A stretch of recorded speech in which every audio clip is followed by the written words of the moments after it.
Bonjour et bienvenue à votre émission d'actualité. Qu'en pensez-vous? Une émission où on décortique de l'actualité de la semaine. Et cette semaine, c'était une semaine électorale. Donc, on va parler beaucoup des résultats de l'élection fédérale qui a eu lieu le 21 octobre dernier. Et avec moi, un grand épicurien que j'adore, M. Jules Simard. Bonjour, M. Simard. Salut, ça va bien? Ça va bien, toi? Ah oui, on est en forme. On a pu jouer à la poupée russe au cours de la semaine, à la gracieuseté de ton voyage en Russie, et on t'en remercie beaucoup. Ah, bien, c'est gentil. On a fait un très beau voyage. On a parlé un peu la semaine passée, mais je t'en reparlerai, mais c'est vraiment, vraiment fascinant. Comment as-tu passé ta soirée électorale? Ah, je l'ai passé chez moi. Ça faisait bien longtemps que je ne travaillais pas. Donc, un lundi soir de campagne électorale, où est-ce qu'habituellement on se ramassait dans un des partis pour pouvoir suivre les résultats à cet endroit, ce qui n'est pas la même affaire que de le suivre chez soi. Or, j'ai invité des amis et on a écouté ça chez nous, comme dans le bon vieux temps quand nous avions 18, 19, 20 ans. C'était agréable, donc avec une petite bière, mais pas beaucoup. Tranquille. Génial. Moi, je suis très fier de mes jeunes du club politique du Cégep de Jonquière parce qu'ils ont organisé, en plus de faire de la sensibilisation dans les dernières semaines auprès des jeunes pour les inciter à aller voter, pour leur expliquer comment ça se passe, etc. Ils ont organisé une soirée électorale. Donc, on s'est ramassé avec plein de jeunes, d'enseignants au Cégep de Jonquière dans la salle polyvalente pour écouter les élections. Puis on a pu discuter devant de la bière aussi et du popcorn. Et puis c'était intéressant. Est-ce que ça permet... la réceptivité qu'on a, on parle souvent là, que les jeunes ne sauront pas voter. Est-ce que ce que vous avez fait comme effort, ça a permis de faire en sorte que, on a peut-être senti une forme à tout le monde à partir du cégep à Jonquière? Est-ce que tu as pu avoir des résultats? Bien, moi j'ai l'impression que oui. Cependant, je suis privilégié. Là. Je travaille avec le club politique et puis on a le département d'ATM où il y a des gens qui vont travailler en radio, en journaliste, donc qui ont un intérêt déjà avec la chose politique. En plus, on a fait de la sensibilisation. Bon, mais c'est certain que ça n'intéresse pas tout le monde, mais on a ramassé les gens, parce que des fois, à écouter ça tout seul chez toi, quand tu n'as pas peut-être les bons outils pour comprendre, c'est peut-être plus difficile. Mais maintenant, tout le monde en groupe, moi j'ai répondu à beaucoup de questions, les gens sur des technicalités, sur des trucs du passé, parce que des fois les analystes à la TV font référence à une élection qui a eu lieu dans les années 60, puis là, ils comprennent pas trop, ils savent pas trop, fait que ça m'a permis aussi d'éclairer certains jeunes sur des questions qu'il y avait. C'était très intéressant, très dynamique, et je suis très fier d'eux. Bravo au club politique du Cégep de Jonquière, on va organiser ça. Maintenant, on va passer tranquillement les résultats. On sait que maintenant, pour qui s'en vient, on aura un gouvernement minoritaire libéral. On va prendre le temps de décortiquer tout ça. Mais premièrement, on va commencer par ce qui s'est passé chez nous, dans nos comtés ici dans la région. Je pense que c'est ça qui intéresse le plus les gens, ce qu'on a suivi. On va commencer par le comté Lac-Saint-Jean. Une victoire sans équivoque du bloquiste Alexis Brunel-Duceppe avec près de 45 % des voix. Suivi du député sortant Richard Hébert, le libéral, avec 25 % et un peu moins de 24 % pour Jocelyn Fradette du Parti conservateur. Surpris? Oui. Surpris je pensais que ça serait vraiment plus serré que cela. Et je pensais que dans le comté Roberval, le phénomène du candidat, de la personnalité du candidat, aurait peut-être pu jouer davantage que ce qui s'est passé donc à l'échelle nationale, c'est-à-dire ce qui est ressorti de la campagne des chefs et qui a grandement contribué à faire en sorte qu'on se ramasse avec les résultats que nous avons là. Donc, dans le comté Roberval, je pense que le phénomène, effectivement, on a toujours dit, Roberval est plus ou moins comté baromètre. Or, moi, dans mon analyse au départ, je ne l'avais jamais regardé de cette façon-là. J'ai plus regardé, habituellement, on a un sentiment intéressé à pouvoir conserver le candidat à lequel on a déjà fait. Oui, donc tu pensais qu'on allait donner une deuxième chance à M. Hébert. Et non seulement que je pensais, je pensais sérieusement qu'il aurait fait une performance davantage ici même, dans le secteur de la MRC Maréchal-Chapdelaine, où on me dit que, au détail, même les votes ont été peut-être plus 50-50 dans les urnes, tandis que, bon, je savais qu'à Alma, il aurait eu de la difficulté parce que tous les autres candidats étaient d'Alma. Et, bon, je m'étais dit, c'est Roberval et Saint-Félicien qui vont jouer. Alors, Roberval et Saint-Félicien ont peut-être joué, mais ils ont joué tel que le national, ou enfin le vent disait d'aller voter au Québec. Alors, ça me surprend beaucoup parce que l'ampleur de la victoire d'Alex, ça n'enlève rien à la personnalité du candidat. À ce niveau-là, mon analyse, mais ça nous permet de voir qu'il a vu une majorité que je ne pensais pas au départ qu'on pourrait avoir. Je pensais vraiment que ça serait peut-être plus serré dans le comté de Roberval. Ben, je dis Roberval, mais c'est plus Lac-Saint-Jean maintenant.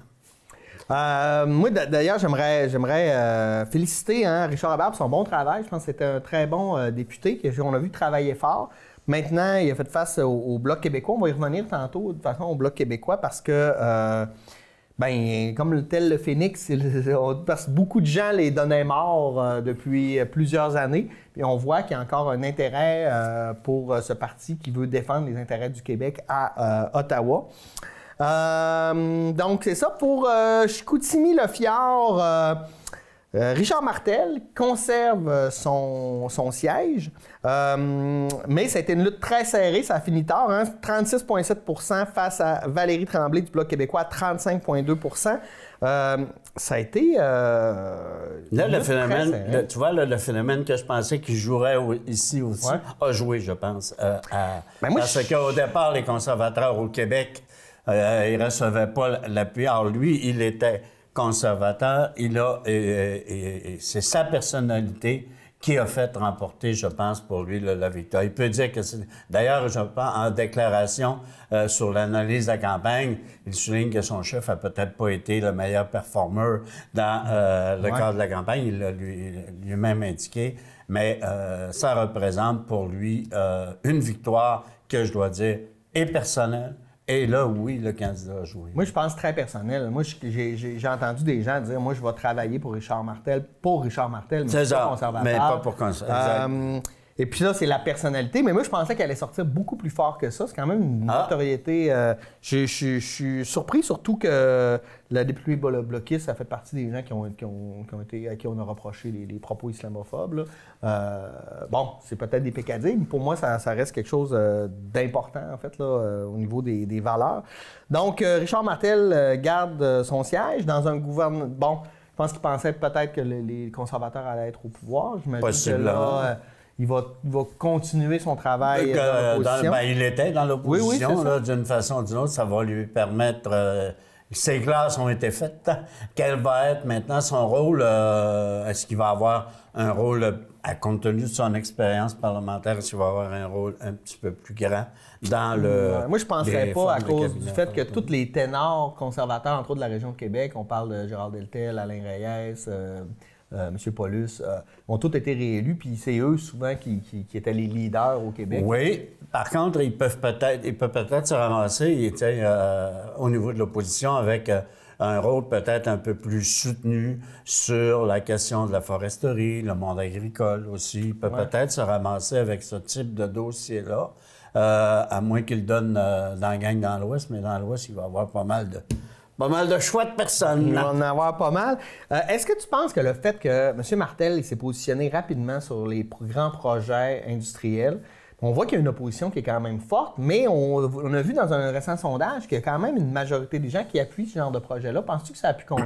Je pense que ça n'a certainement pas lu, mais je pense vraiment que c'est sa personnalité de coach de hockey qui a fait en sorte que, tu sais, il va dire, tu donnes à cet individu-là qui est maintenant, qui est député, tu lui dis, écoute, gars, arrête le dossier à faire défendre au niveau du fédéral. S'il accepte les termes de ton dossier, il va aller se battre avec toute la combativité qu'il a pour pouvoir le faire. Et je pense que c'est plus ça, véritablement, qui l'a aidé à gagner. Le fait, la position sur les grands projets industriels qui sont actuellement dans la région, le fait qu'il va certainement, donc, dans l'opposition, et dans l'opposition face à un gouvernement minoritaire, donc peut-être être en mesure de vouloir les faire valoir encore davantage, puis d'avoir peut-être des chances pour lui de se faire une renommée là, aussi.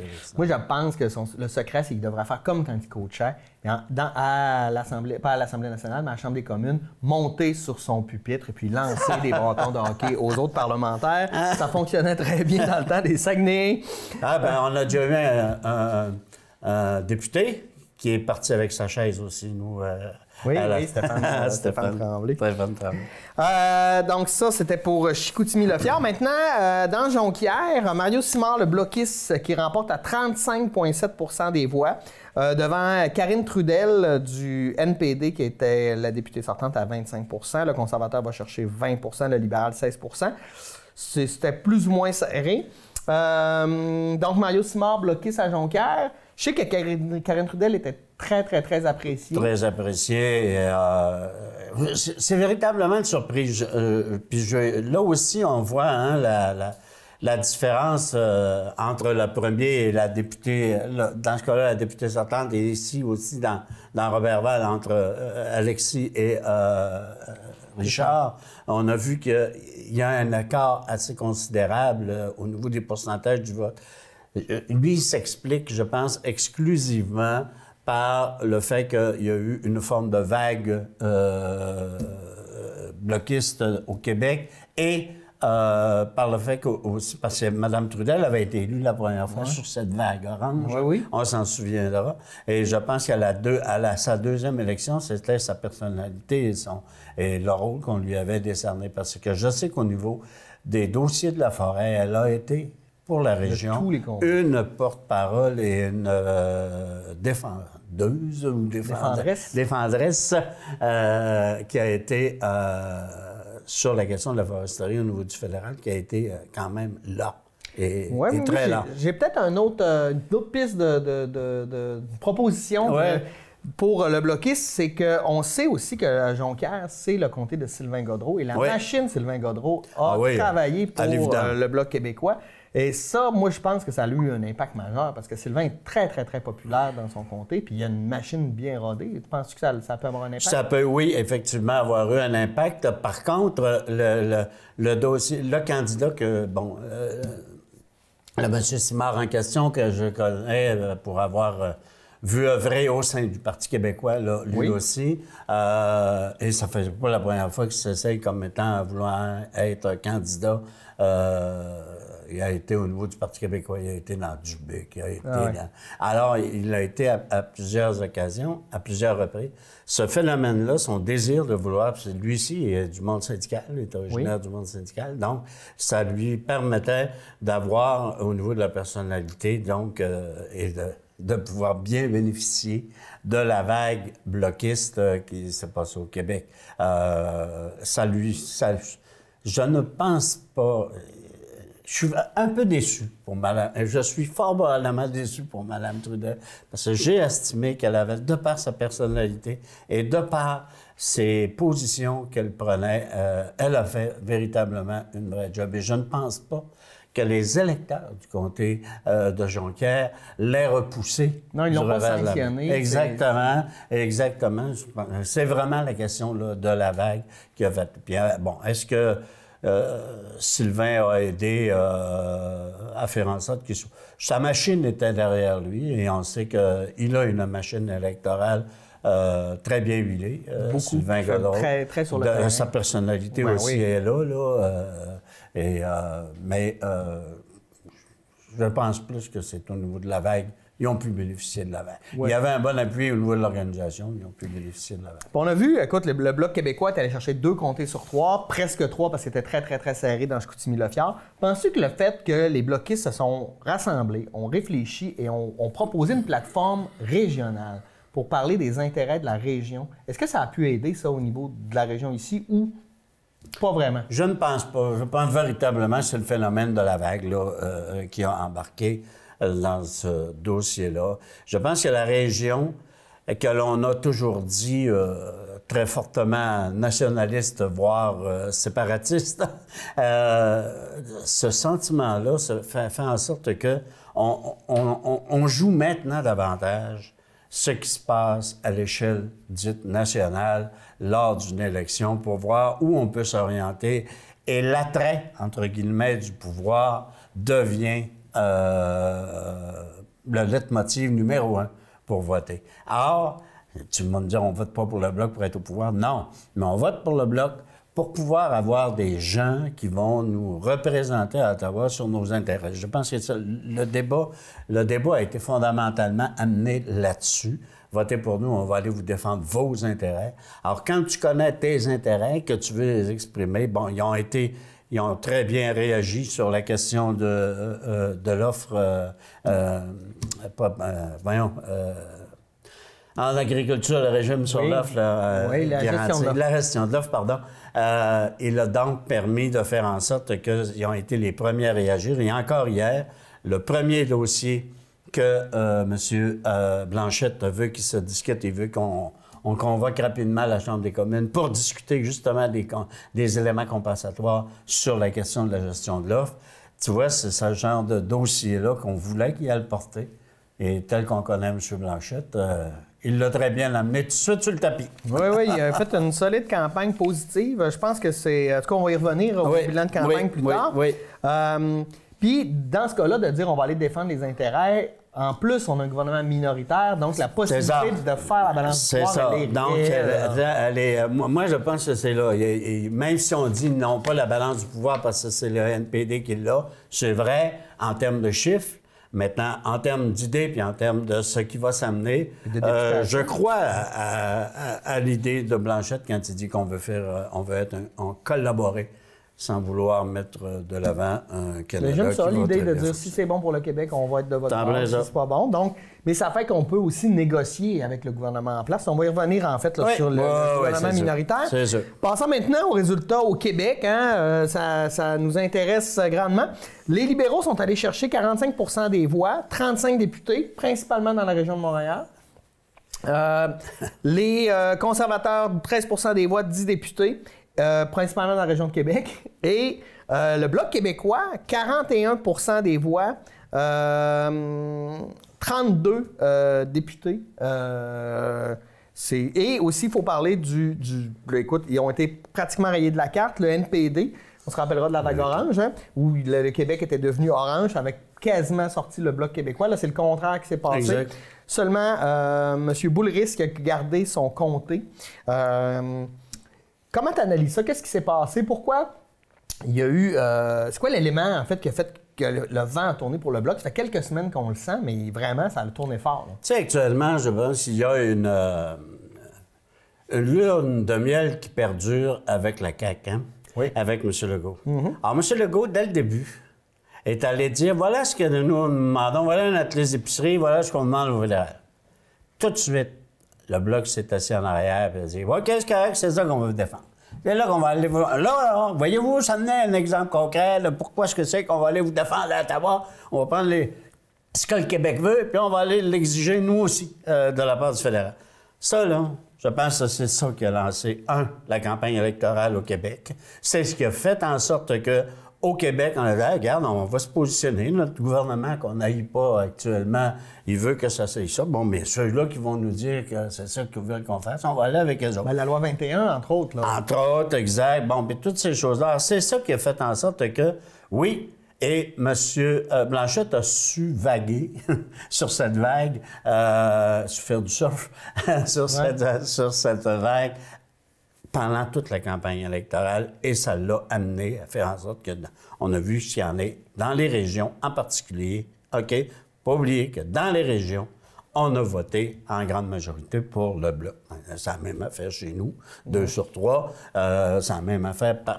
Quand on regarde la carte, là, on voit beaucoup de bleu pâle, mais le bleu pâle, c'est parce que les comtés dans lesquels ils œuvrent sont des pays en eux-mêmes. Ouais. Non, mais c'est vrai. Tu sais, je veux dire, quand tu prends... prenons le nôtre ici, là, c'est tout il y a tout qu'un pays à l'intérieur. Alors,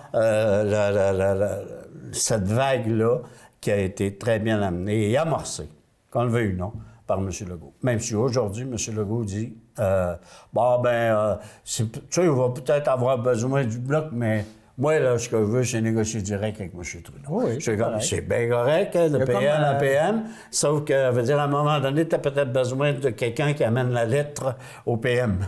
Ouais, d'aller forcer Et là, je peu, pense que là, le Bloc peut amener cette lettre-là. Puis il faut lui donner aussi, parce que M. Blanchet aurait pu se planter lors des débats. On a déjà vu des chefs cassés lors des débats, mais il a été très solide. Exact. Je pense que ça l'a...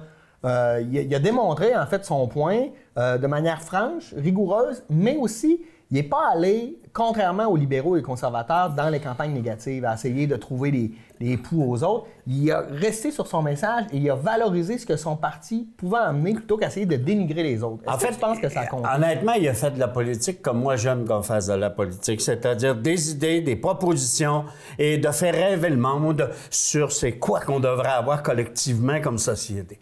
Et ça, là-dessus, il l'a très bien amené. Il l'a amené pendant toute la campagne. Et ses candidats ont fait pareil. Je regarde ici Alexis Brunel-Duceppe. Il a fait la même affaire pour l'avoir rencontré à une couple de reprises pendant la campagne où il est sur le terrain. Et il le disait lui-même. Là, il veut dire, ce que les gens veulent entendre, c'est qu'est-ce qu'on va aller faire. Ouais. À Ottawa, c'est de quelle façon on va aller le faire. Ah, c'était des idées, des propositions qu'il fallait qu'elles soient mises de l'avant. Au lieu de faire une campagne électorale sur la personnalité des candidats ou des candidates et la personnalité des chefs, ce que Scheer a fait et ce que Trudeau a aussi fait entre les deux personnes. Et la seule position, et je prenais un reportage aussi hier qui se faisait, je pense que c'était à TVA, avec les candidats élus qui ont été élus. Oui, mais la personne qui était libérale, la personne qui est conservatrice, hey, nous autres aussi, là, on vient du Québec, là. Mais conseil à Ottawa, là, si vous pensez qu'on va aller faire, on va aller défendre les intérêts juste de l'Ontario. Non, on veut aussi, et on va aussi aller défendre les intérêts des Québec. Alors, là-dessus, il y avait le candidat bloqué, il dit, ah, ben savez-vous qu'on va avoir enfin un Parlement où on va tous travailler positivement à faire en sorte que les gens vont pouvoir bénéficier de nos décisions. Et il ne faut pas oublier cet élément-là aussi, même si on est... ils sont à 32, là, ça représente... ça leur fait-tu... Non, ça ne fait pas majorité, par exemple, des députés au Québec, hein? À non. 32, il ne me semble pas. Non, parce qu'ils ne sont pas... Non. Et 70 quelques qu'on a encore, là, nous, au Québec. 35, 45, ouais, 68. Bon, ben tu vois... 78, excusez-moi. 78. Alors, ça veut donc dire qu'ils ne sont pas majoritaires. Il y a quand même... Les libéraux sont demeurés majoritaires au Québec. D'ailleurs, c'est pour ça qu'ils sont un gouvernement minoritaire. Oui, ils ont limité les... Mais, tu sais, au départ de la campagne, là, les libéraux, les conservateurs pensaient vraiment aller ravir les sièges du NPD, du Bloc. Et puis, c'est pas ça qui s'est passé du tout. Qu'est-ce que... Bon, commençons par les conservateurs. Qu'est-ce qui ne passe pas dans leur message au Québec? Parce que, je veux dire, ils sont restés trop à droite, ouais, puis est-ce que... Je sais pas le langage qu'on est habitué d'entendre. Est-ce que ce ne serait pas parce que il y a des gens qui sont conservateurs au Canada, mais plus un conservatisme économique. Mais ce qu'on propose au Canada, c'est plus un conservatisme idéologique. Là, social, c'est ça. Social. Ce qui ne pogne pas, c'est ça. C'est un discours de droite dans une société, non pas social-démocrate, mais peut-être un petit peu plus sociale qu'au niveau économique. On a toujours dit que les Québécois sont des socialistes, des capitalistes de poche et des socialistes de cœur. Et dans ce sens-là, ça fait, avec leur message, les conservateurs ne réussissent pas à le faire. Parce qu'ils avaient des mesures sociales quand même, économiques et sociales, qui étaient quand même relativement intéressantes. Hein, quand ils disent « nous allons accorder davantage d'argent, entre autres, pour les personnes âgées ». Bon, c'est pas amer à voir. C'est de l'autre côté, ils vont couper dans les services. Ça, c'est évident. Mais ce bout-là, ils ne l'ont pas dit, et ce bout-là, l'électorat ne l'entend pas nécessairement. Alors, c'est pour ça que je dis que ils sont menés, ils n'ont pas l'idéologie, ce que socialement, on a comme électeur et qu'on recherche à avoir. On est à ce niveau beaucoup plus près des libéraux, d'où le pourquoi du comment qu'on réussit à faire élire, les libéraux réussissent à faire élire davantage les candidats, parce que l'idée qu'ils véhiculent c'est plus ouvert que faire... L'environnement aussi, hein.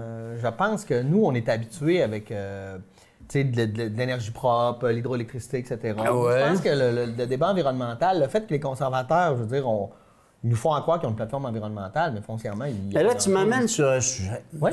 Oui, tu m'amènes sur un sujet, puis tant au niveau du Québec, on a dit, la préoccupation au début de campagne, hein? La préoccupation que nous allons avoir, ça va être la question environnementale.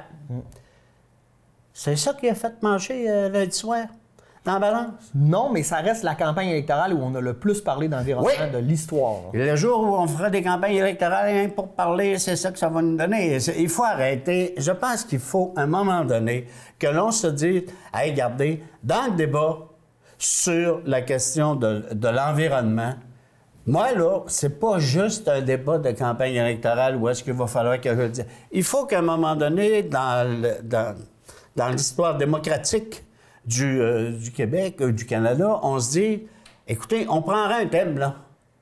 OK, une forme référendaire quelconque, là, sur c'est quoi qu'il faut... Voilà ce que nous vous proposons, voilà ce que l'autre propose, c'est quoi? Vers où le gouvernement va aller? Et demander, là, à la population le plus large consensus possible pour pouvoir s'exprimer là-dessus. Lors d'une campagne électorale, ça devient un débat parmi d'autres, et à l'intérieur duquel, regarde, M. Guilbeault a été élu, Greenpeace, hein? Probablement qu'il va être ministre de l'Environnement, OK? Il était celui qui s'est opposé, justement, à la question de mettre le pétrole trop en vigueur. Il a toujours été... Il a dit qu'il se remet compte, mais que c'est le gouvernement qui va décider. Ouais. Et le gouvernement, même au niveau de l'environnement, s'il dit, écoute, M. Guilbeault, M. le ministre, si les ministres de l'Environnement, M. le ministre, voilà, c'est ça qu'il va falloir que vous disiez. Il va falloir que vous disiez que nous sommes d'accord à mettre des pipelines un peu partout au Québec, au Canada. C'est pas nous qui dit ça. Lui, il va être dans le week-end.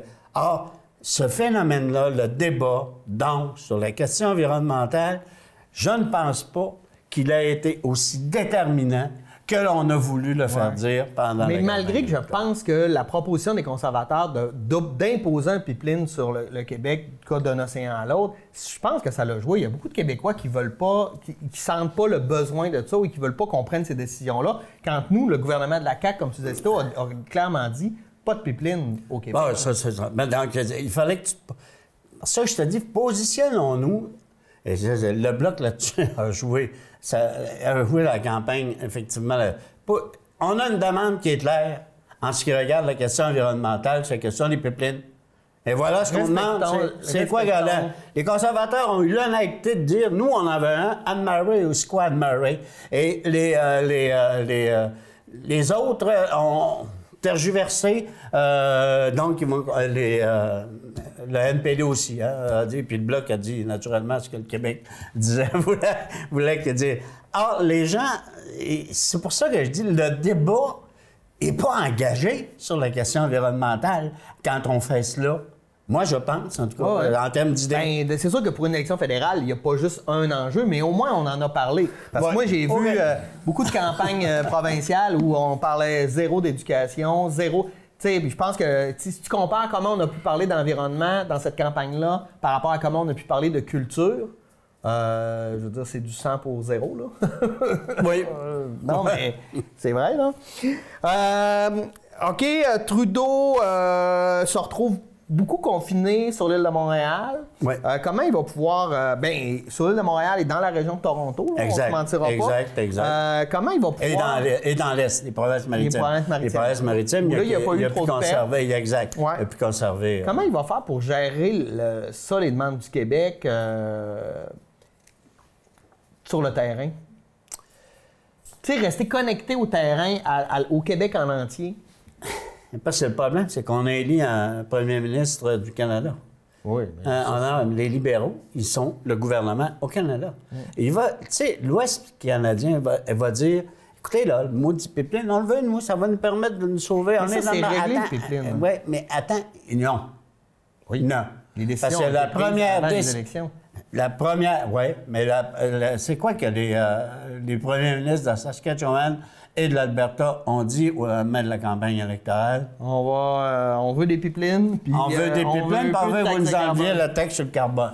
Alors, c'est quoi? C'est toutes les mesures environnementales de ce gouvernement-là, quand ils veulent plus qu'on les aille.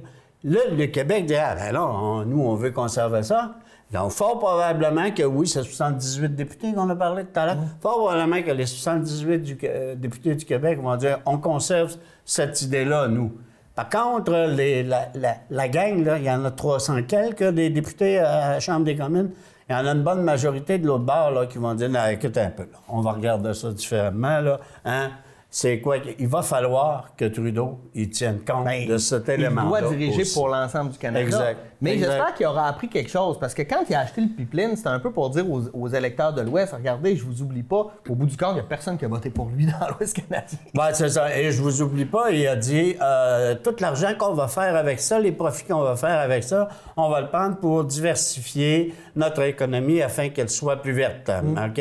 L'argent devrait théoriquement servir à ça, on verra ça dans le temps comme dans le temps. On verra quand il exact. arrivera de l'argent, parce qu'en ce moment, il fait juste s'en sortir. Exact. Mais tout ce phénomène-là sur le Québec, où il se doit de tenir compte de ce qu'il y en a, il va essayer d'en tenir compte. Et je pense que 78, pour une fois, là, tu as 78 députés au Québec. Et là, j'englobe les libéraux, les bloqués, qui vont sur des dossiers avoir la même position, qu'on le veuille ou non. Je sais que la position du Parti libéral du Canada va peut-être être davantage nuancée parce qu'elle se doit de l'être, nuancée, mais il faut véritablement que l'essence même du discours qu'on se devra de porter se retrouve dans les actions de ce gouvernement-là. Et jusqu'à quel point, garde, Trudeau a essayé de faire, qu'on le veuille ou non, là, SNC-Lavalin. Salut à lui. Mais pourquoi est-ce que c'est qu'il est intervenu? Hein? Parce qu'il savait qu'il y avait 9000 emplois au Québec qui étaient en jeu là-dedans. Oui, c'est vrai que peut-être que l'entreprise n'a peut-être pas été la plus catholique des catholiques, mais à tout le moins... Il y en a d'autres qui sont comme ça, on va te le dire. Exact. Mais à tout le moins, ça lui permettait de dire en sorte que on conserve au Québec le génie Québec, parce qu'on le non, c'est l'entreprise majeure en génie au Québec. On conserve cela pour l'ensemble de tout le Canada, mais on le conserve. Et voilà, oui, je suis intervenu peut-être un peu en disant, OK, on pourrait peut-être trouver une... Fort Parlement, tu as vu l'action de la SNC-Lavalin hier, augmenté de 17 %. Hein? Pourquoi? Parce que, enfin, Trudeau va fort... S'il fait ça de l'avant, c'est quoi qui va se passer dans l'Ouest? C'est quoi qui va... Dans l'Ouest, ils vont encore une fois, il y a Scheer, va encore une fois, il tape dessus pour lui dire, écoute, là, tu fais t'es pas correct. Puis mais il faut, parce que s'il abandonnait un peu le moindrement du lest là-dessus, là, les 78 au Québec vont servir. Puis il y en a là-dessus, il ne faut pas oublier une trentaine, là, hein? 30 quelques qui sont de son côté, là. Ouais. OK? Et demain matin, là, quand tu les auras plus de ton bord, ça ne marchera pas, là. Alors, c'est pour ça que je te dis que oui, il va falloir qu'ils tiennent compte des 78 députés. Son cabinet aussi va fort probablement être assez représentatif des gens de l'Ouest, parce qu'il est mal pris, à moins qu'il aille se chercher. Puis je pense qu'il va peut-être le regarder, parce que c'est quand même possible d'aller chercher quelqu'un à l'extérieur du Parlement pour être ministre. C'est possible, ça. Pas du gouvernement, pardon, de la Chambre des communes. Comme Michael Fortier l'a déjà été. Bon, ces choses-là. Je pense qu'il se devra de regarder à partir dans l'Ouest. Il n'y en a vraiment plus, là. Hein? Il n'y en a vraiment plus de... Non, il y a un député sur les 3 provinces de la Prairie, là. Exact. Alors, tu comprends? Puis lui, il va être ministre, je peux te le garantir. Ça va fort probable. En tout cas, il va certainement avoir un rôle dans le cabinet. Alors, je pense qu'on peut penser que nous avons au Québec, au Canada actuellement, le Québec a une certaine force au niveau de l'ensemble de ce gouvernement minoritaire-là, et puis de par le Parlement. Et là-dessus, je reprends quasiment les mots de notre ami, monsieur le chef du Bloc québécois. Donc, ça nous amène à parler des résultats au niveau national. Donc, gouvernement minoritaire, c'est 157 députés libéraux qui sont allés chercher ces 33,1 des voix. Conservateurs, 121 députés avec plus de pourcentage de vote, donc 34,4 des voix. Ça s'explique beaucoup parce que dans l'Ouest canadien, les victoires, ça se fait à 80-90 quasiment. Bloc québécois, 32 députés, 7,7 des voix au niveau national. NPD, 15,9 des voix, mais seulement 24 députés. Et Parti vert, 6,5 des voix et 3 députés, dont un premier député qui sort de la Colombie-Britannique, député au Nouveau-Brunswick. Non, Terre-Neuve. Terre-Neuve? C'est la Terre-Neuve, il me semble. En tout cas, au début de la... En tout cas, je pense que c'est... Mais il vient de l'Atlantique. Oui, il vient de l'Atlantique. Donc... ça m'amène à parler, tu sais, on a toujours dit le Canada, les deux solitudes, mais là j'ai l'impression que les solitudes se multiplient et comme on voit dans la société actuellement, on polarise énormément et là on se retrouve avec un Ouest canadien qui est conservateur mais mur à mur et là on regarde les NPD qui se retrouvent beaucoup en Colombie-Britannique, un peu en Ontario. Les libéraux vont diriger le pays, mais sont concentrés dans les villes. Au Québec, c'est les régions, c'est bloquiste. Comment on va réussir à gérer ces différentes solitudes-là au Canada avec en plus un gouvernement minoritaire? Moi, j'adore les gouvernements minoritaires. Là. Je diabolise pas ça. J'ai l'impression que là, on va être obligé de se parler, d'arriver à négocier des choses. Donc, ça a l'avantage. C'est plus légitime pour l'ensemble des Canadiens, j'ai l'impression. Mais on a régionalement la diversité que nous avons au niveau des idéologies politiques, c'est-à-dire plus de partis que nous avons. On finit le bipartisme est fini. Oui. Au Canada, depuis plusieurs années. Oui, puis il va y avoir de moins en moins de gouvernements majoritaires. Et de plus en plus, certaines régions vont effectivement faire valoir leurs intérêts, comme le Québec vient de le faire, comme l'Ouest canadien le fait avec les conservateurs. Et pourquoi est-ce que c'est l'Ouest canadien dit sauvons nos jobs, organisons pour qu'on ait encore du pain sur la table. Et pour pouvoir avoir du pain sur la table, il faut qu'il sorte du pétrole de dedans terre. Alors ça va rester, là. Ça va permettre de faire en sorte que, oui, il faut que tu gères ça, mais tu vas le gérer donc de façon avec un gouvernement minoritaire. Et un gouvernement minoritaire, c'est un gouvernement de négociation. Là, on va assister à de la politique de négociation. Et voilà, mon idée, moi, ça serait ça. Toi, ton idée, c'est ça. C'est quoi le chemin qu'on peut faire pour avoir le plus grand des consensus sur ça? Ça, là, ça s'appelle de la négociation. On fait des conventions collectives à tout bout de champ. Mais c'est pas grave. Là, ça va être de la négo qu'on va avoir, de la politique et d'idées et pas injuste de personnalité.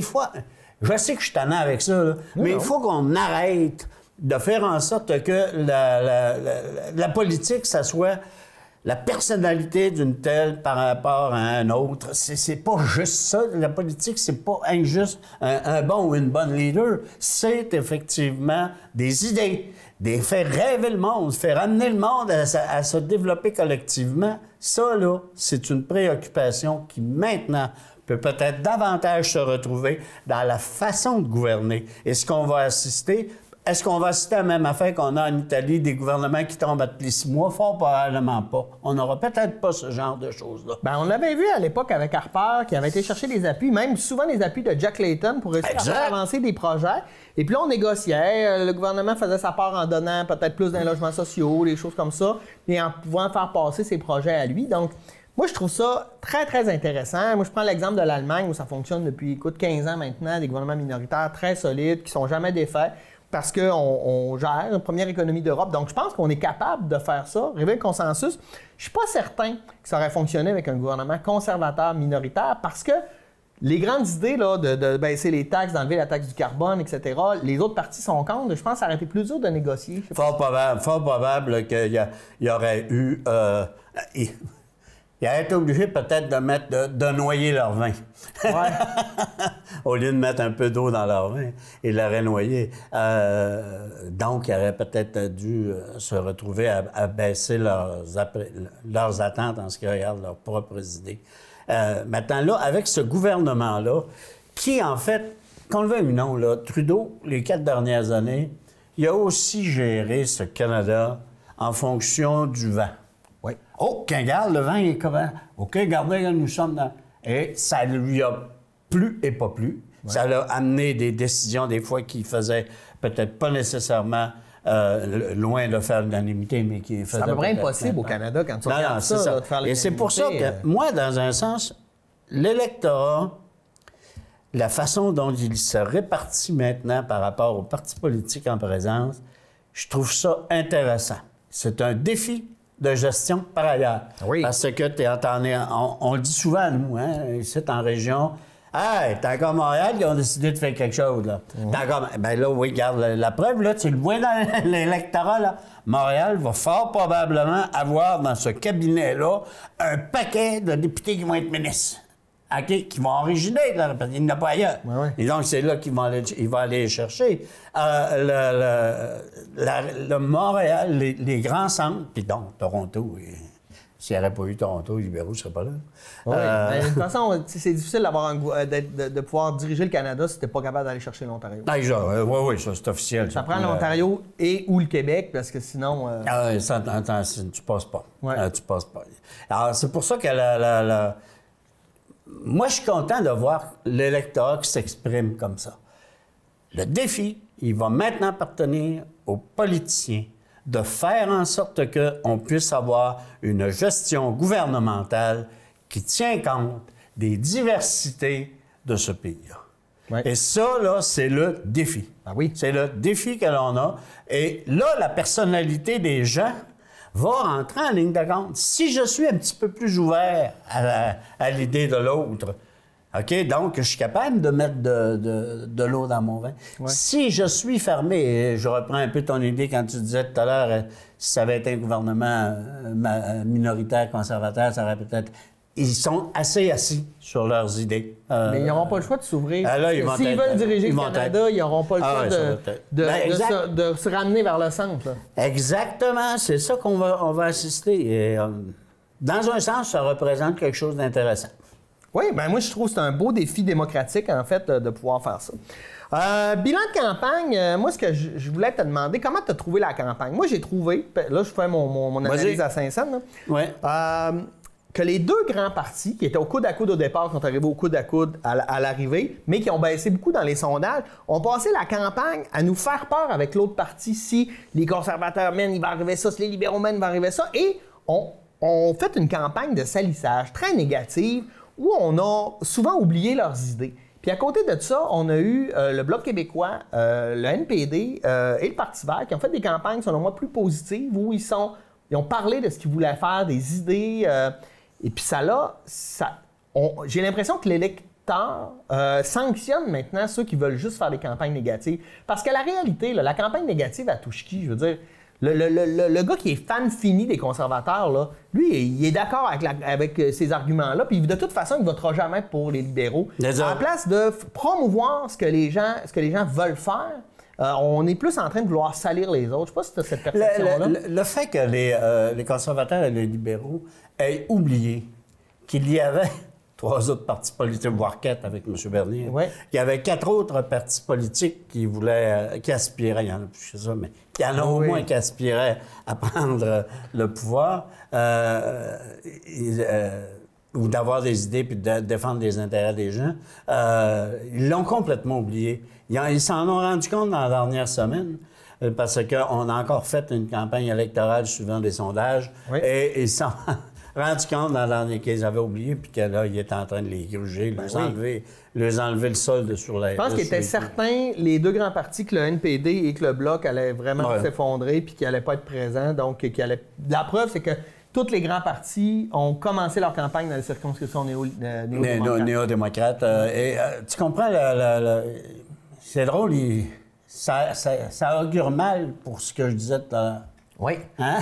Mais bon, j'espère qu'il y aura une certaine... Mais il faut qu'on arrête. Parce qu'il faut...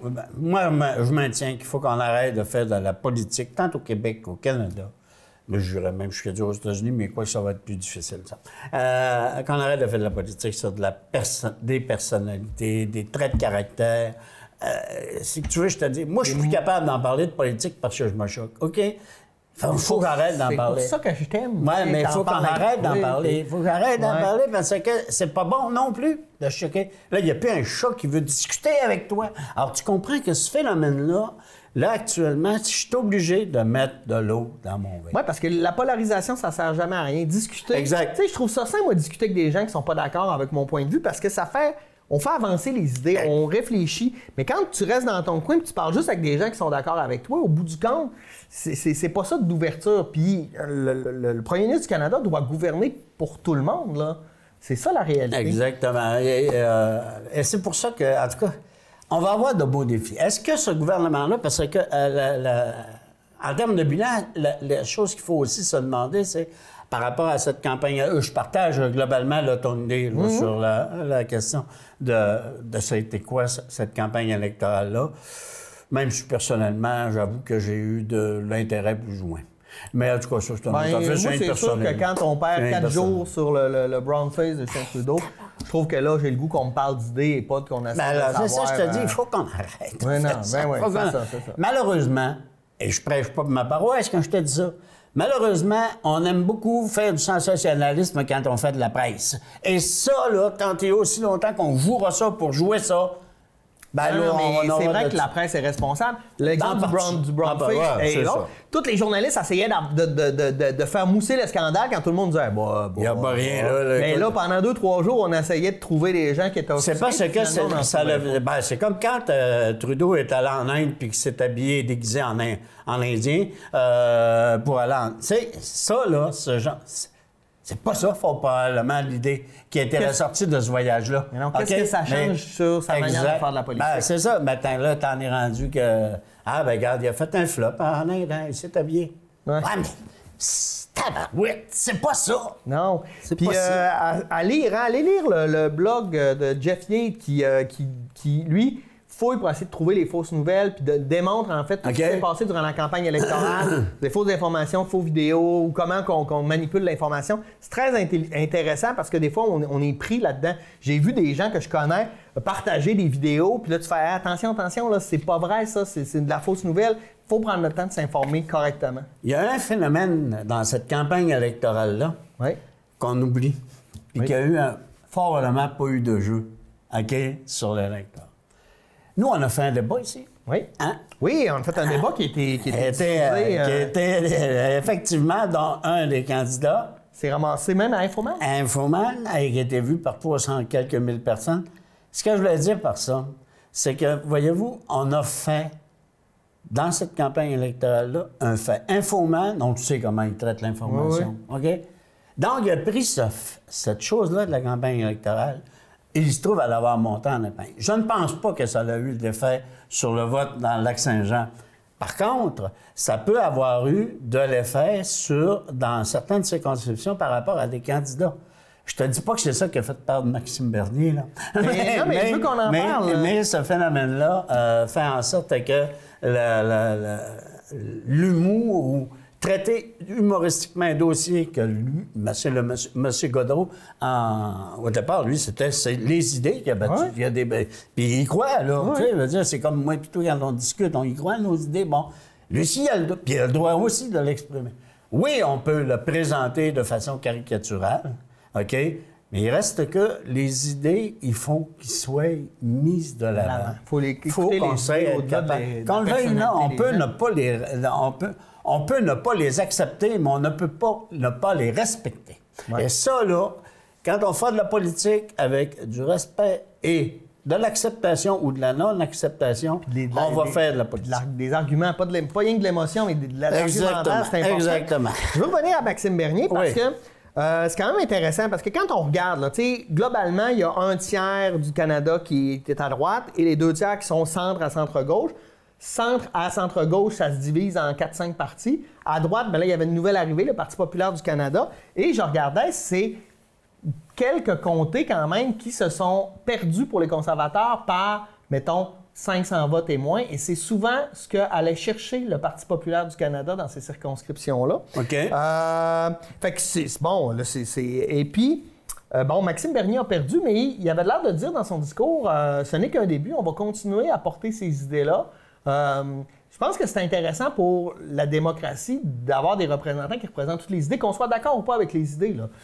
Mais il va se retrouver dans la même problématique que le Bloc-Pot ou encore... Attends, c'est mon dernier point, c'est de nommer tous les partis politiques pour qui on pouvait voter.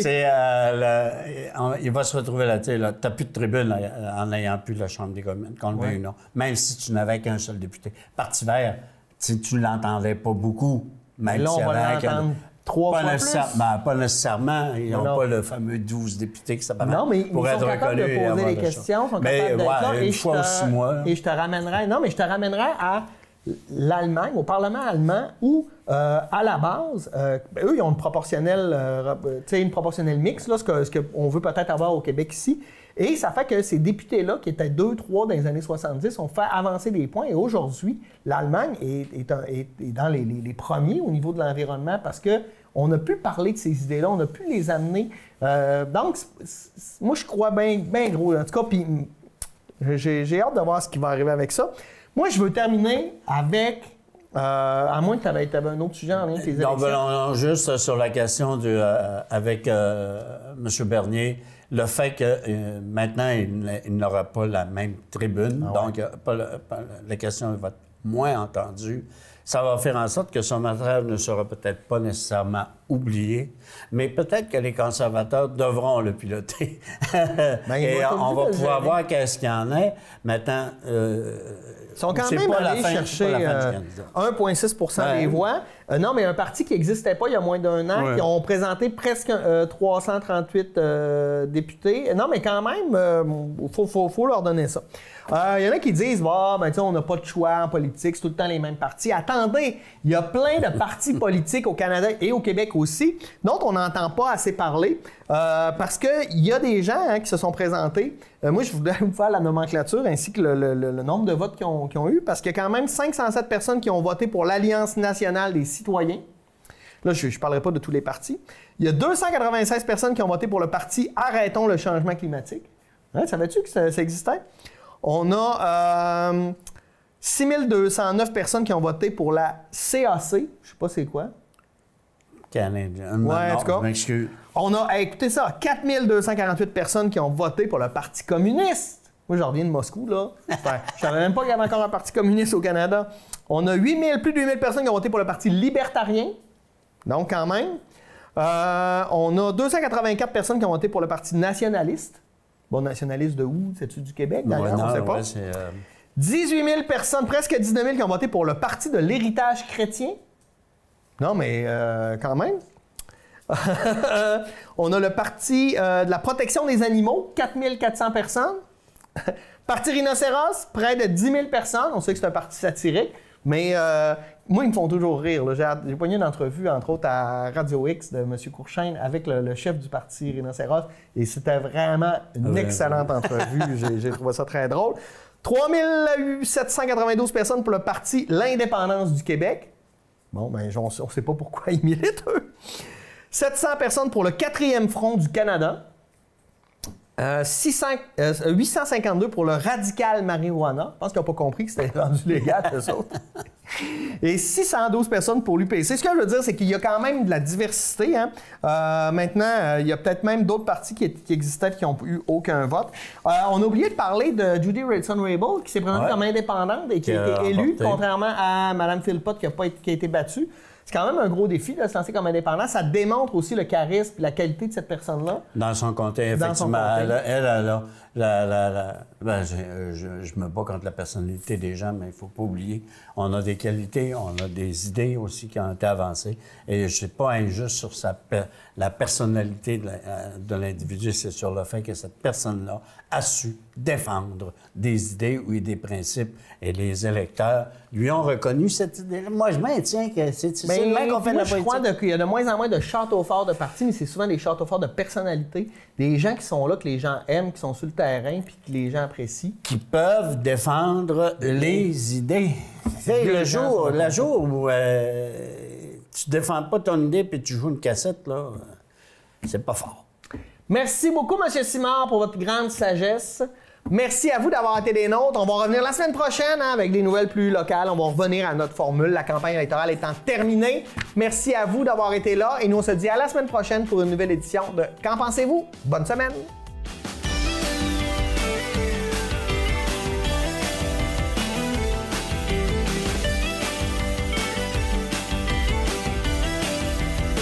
Épargne Placement Québec présente Le risque selon Marie. Depuis son plus jeune âge, Marie aime courir des risques. Des petits et des gros. Mais lorsqu'elle a voulu préparer sa retraite à son rythme, Marie n'a couru aucun risque. Avec les obligations boursières d'Épargne Placement Québec, Marie profite de la performance des entreprises d'ici. Communiquez avec nous.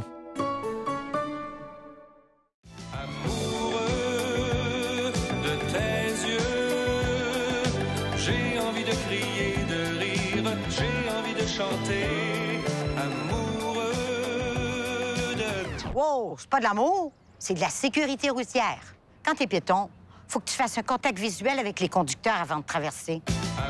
Ah, lâchez-moi avec votre musique. Tes yeux, le bleu de tes yeux me fait rêver. Épargne Placement Québec présente Le risque selon Renault. Renault a toujours eu un goût prononcé pour le risque. On pourrait même dire qu'il aime prendre le risque à deux mains. Mais quand est venu le temps de réaliser son projet de retour aux études, Renault n'a pris aucun risque. Avec les obligations à taux progressif d'Épargne Placement Québec, Renault bénéficie d'un placement à la fois sûr, flexible et rentable. Communiquez avec nous.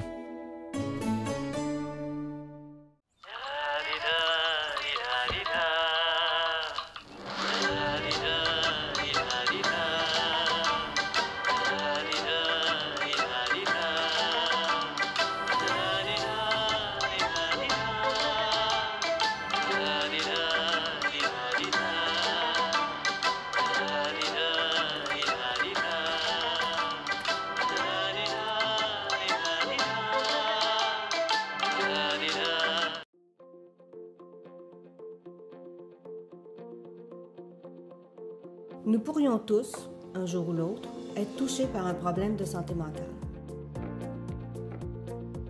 Au Canada, une personne sur 5 sera personnellement touchée par la maladie mentale au cours de sa vie.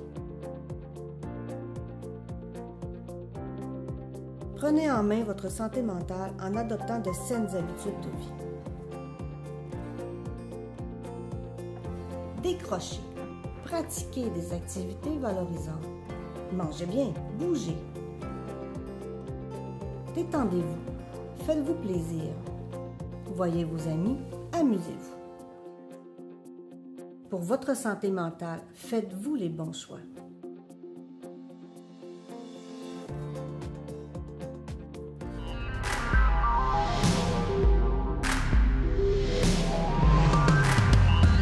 Thank you.